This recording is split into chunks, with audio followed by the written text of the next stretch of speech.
Kahit pa may transport strike at protestang idinulog sa Supreme Court ang transport group na nindigan ng Department of Transportation na wala ng atrasan ng implementasyon ng Jeepney Modernization Program sa Enero. Tiniyak rin ng DOTR na walang mangyayaring krisis sa transportasyon sa pagpasok ng taon. May dagdag na detalye si Eden Santos.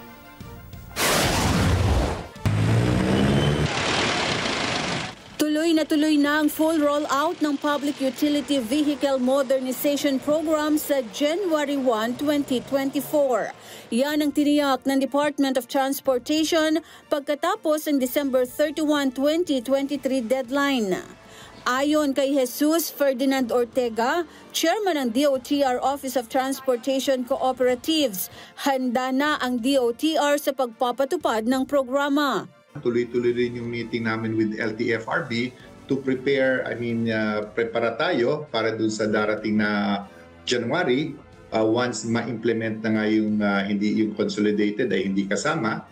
So, ang ginawa namin is naglabas na ng MC, no, yung ating LTFRB to inform yung mga different cooperatives, corporations on the responsibilities that they have, no, and the things that they will have to ensure na yung ating mga ruta, no, na hindi nag-consolidate yung mga iba ay magkakaroon ng pagbiyahe nila doon sa mga ruta na yun para matulungan yung mga pasahero.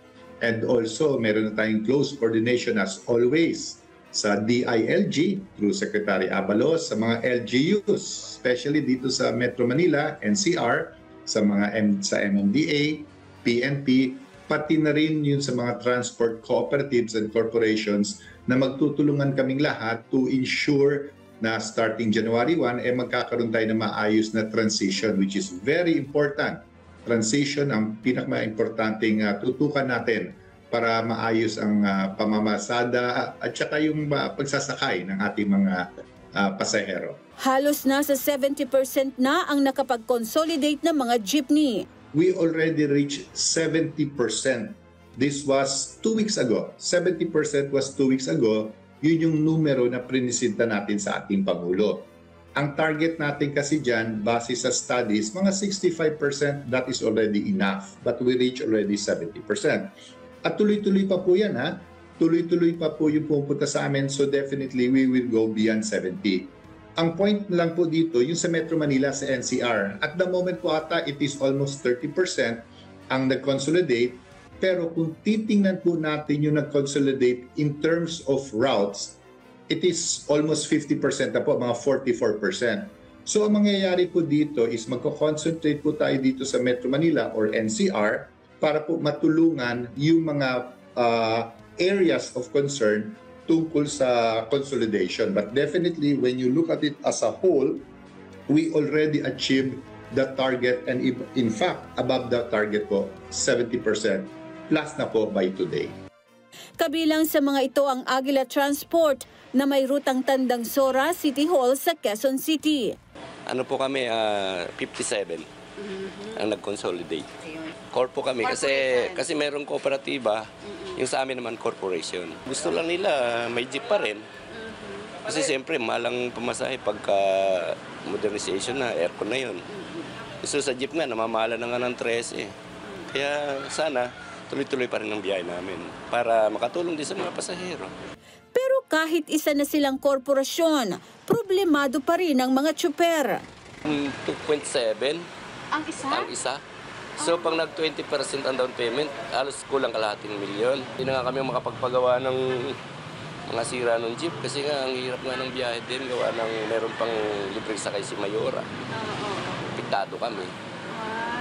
Dito dumadaan, di ba? Yung bus 5 nila, yung Novaliches, dito dadaan yun eh. May sarili pa sila mga terminal dyan. Kaya nabawasan pa yung kita. Sa panig naman ng mga hindi pa nakakatugon sa PUV modernization, may 30 araw na ibibigay ang Land Transportation Franchising and Regulatory Board o LTFRB para makapag-consolidate. Pagdating ng January, yung mga hindi nag-consolidate, tuloy pa rin naman niyang babiyahe dahil we will give them due process. May proseso po ang LTFRB na gagawin sa kanila. They will be given a chance to explain. They will be given a chance through a process para finally, sa dulo naman po, ay maibibigay sa kanila yung desisyon ng LTFRB wherein pag hindi nga sila nag-consolidate, sila ay hindi na pwedeng tumakbo. Pero ibig sabihin, it will take siguro mga 30 days or buong month ng January para iproseso po natin yung mga hindi nag-consolidate. Tiniyak naman ng DOTR na walang mangyayaring transport crisis sa susunod na taon. Nakikipagtulungan ng DOTR sa local government units at iba pang ahensya upang maserbisyuhan pa rin ang mga pasahero sa mga ruta na may mga hindi pa nag-consolidate. Yun po yung pinaka-objective natin na hindi magka-transport crisis po. Yun yung priority po, yun po yung naiparating natin sa ating Pangulo. And as of yesterday po, in place na po with proper coordination yung mga dapat naming gawin. We will be again having several meetings po bago dumating ang December 31. And with these plans, with these things that we have coordinated at sa tulong po ng ating mga kasamahan, the transition will be not as smooth, really as perfect, but definitely po para po mailagpas natin yan for us to reach our goal to have that better system po. Eden Santos para sa Mata ng Agila. Matatag, matapang, matapat. Maraming salamat sa inyong pagsubaybay sa Mata ng Agila Primetime. Para malaman ang matatag, matapang at matapat na mga balita ay i-follow lang at mag-subscribe sa @Net25 TV.